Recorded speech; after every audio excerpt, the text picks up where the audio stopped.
आपल्या पालकांनी आपल्या बालकांसाठी चित्रपटाची निर्मिती करणं आता काही नवीन राहिलेलं नाहीये.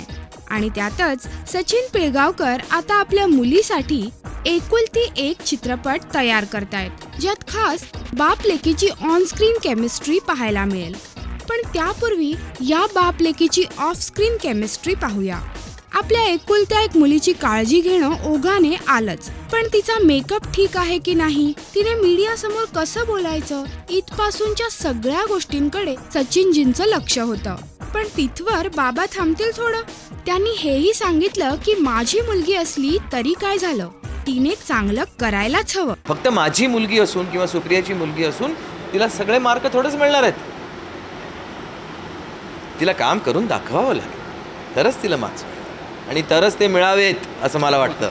ही झाली बाबांची गोष्ट. बाबांबरोबर कामाची एक्साइटमेंट सांगताना श्रिया ही अजिबात थकत नाही. असे अप्रतिम लोक माझ्याबरोबर आहेत, तर त्यांच्याबरोबर काम करणं म्हणजे एक प्रिव्हिलेज आहे. मी खरंच खूप आभारी ह्यांची तर आहेच, पण मला कुठेतरी वाटतं की मी किती पुण्य केलं असेल आधी की मला माझ्या या आयुष्यात पहिल्यांदा अशा लोकांबरोबर काम करायला मिळतंय. इतकंच काय, पण श्रियाला जेव्हा विचारलं की तू चित्रपट दिग्दर्शनात इंटरेस्टेड आहेस का, तेव्हाही तिने बाबांचाच आदर्श समोर ठेवला. ह्यांनी कसं केलं, ह्यांनी आधी ॲक्टिंग केली आणि मग फिल्म्स बनवले, मग ॲक्टिंगही केली.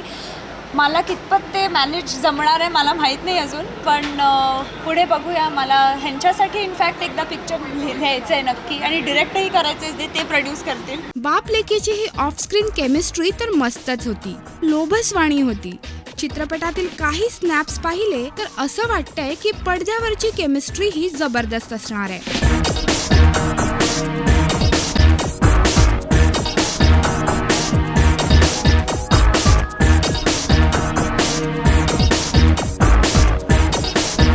राष्ट्रीय मराठीकरिता श्वेतांबरा सावंत.